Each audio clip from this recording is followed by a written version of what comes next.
Le razze umane esistono. Secondo, esistono grandi razze e piccole razze. Terzo, il concetto di razza è un concetto puramente biologico.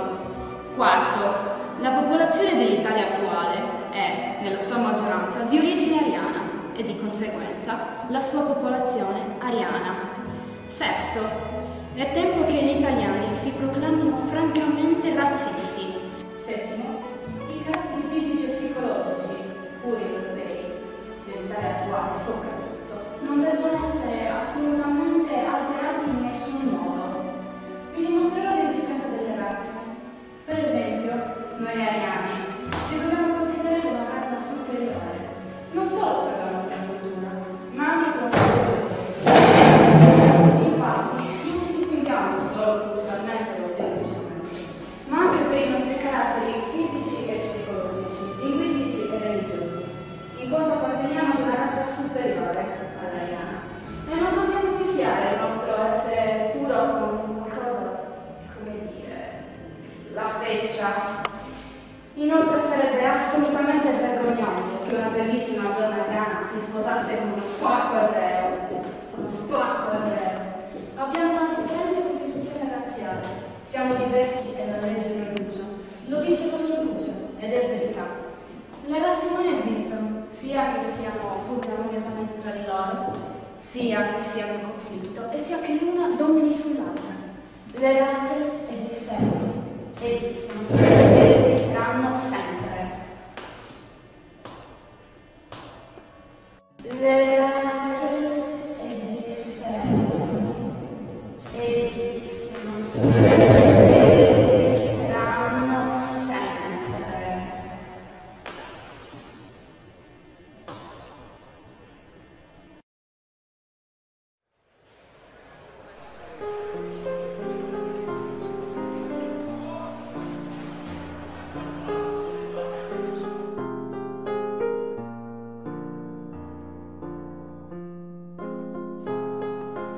Forse non bastava che io appartenessi alla razza ebrea, da te e dai tuoi compagni tanto disprezzata.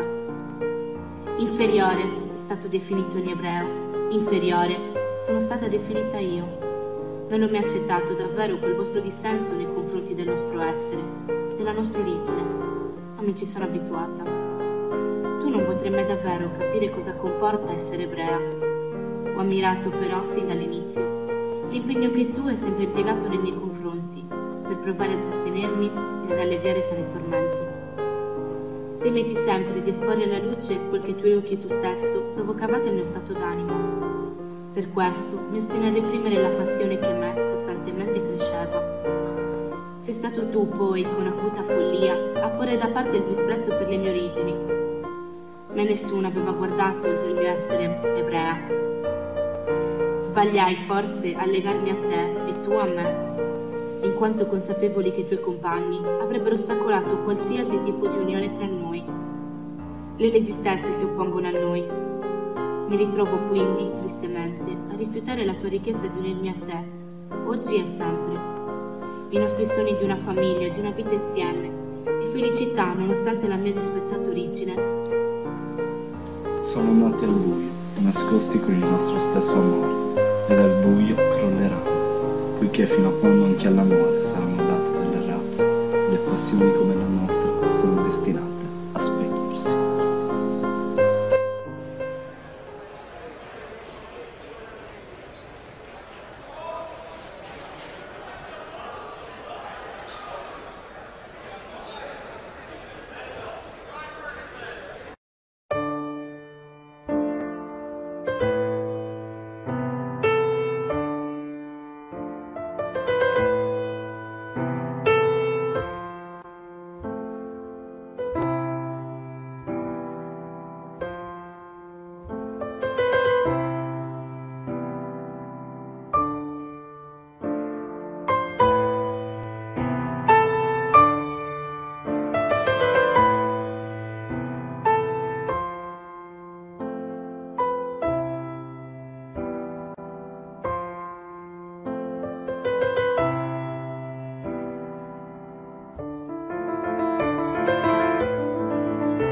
ricordo i vestiti, i gioielli e i sorrisi nello schermo.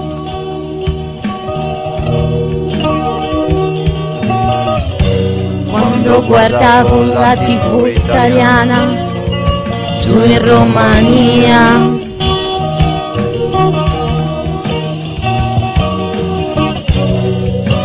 ora vedo solo posti vuoti accanto a me nei tram affollati, occhi che vomitano disprezzo per coprire vuoto e paura, mani di ragazzi per me che scaricano insicurezza brutale.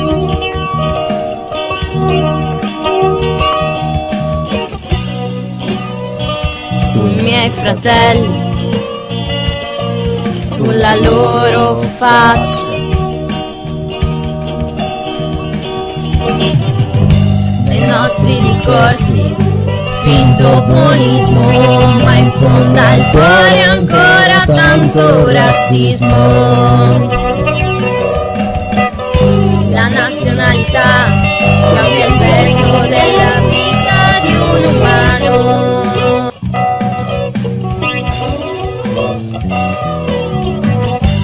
Il 38 non è poi così lontano.